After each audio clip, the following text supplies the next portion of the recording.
नमस्कार YouTube family. आज आपण बघणार आहोत मोबाईलमध्ये कॉम्प्युटर कसे चालवायचे. चला सर्वात प्रथम आपण मोबाईलच्या प्लेस्टोअरमध्ये जाऊयात.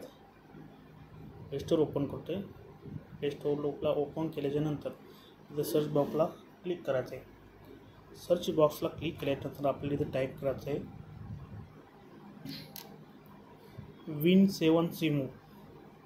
Win7 आता माझ्याकडे ऑलरेडी डाउनलोड असल्यामुळे इथं प्ले आलं आहे. तुमच्याकडे इथं इन्स्टॉल येईल, तुम्ही इन्स्टॉल करून घ्या.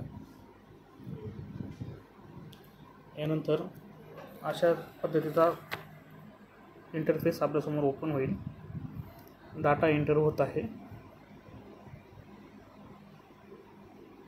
स्टार्टिंग विंडो चालू आहे. पूर्ण मोबाईलमध्ये कॉम्प्युटर चालू होत आहे. आपल्या एकदम सोप्या पद्धतीने आहे. तुम्ही बघू शकता इंटरफेस चालू आहे.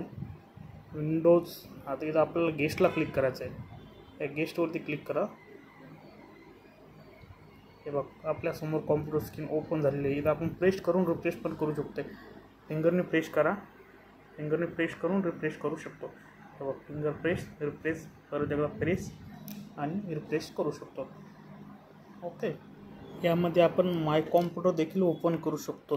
इथं का माय कॉम्प्युटर ओपन केलं त्यानंतर आपण यूज पण करू शकतो. स्टार्टला क्लिक केल्यानंतर आपण इथून पिक्चर, म्युझिक, कंट्रोल पॅनल वगैरे सर्व काही पॅनल यूज करू शकतो. यानंतर आपण शटडाऊन देखील करू शकतो. स्टार्टला क्लिक करायचं आहे. त्यानंतर शटडाऊन लॉग ऑफला क्लिक करायचं आहे. हे बघा इथं शटडाऊन आहे. शटडाऊन कॉम्प्युटर सेटिंग डाऊन चालू आहे. अशा पद्धतीने कॉम्प्युटर चालवायचा आहे. थँक्यू.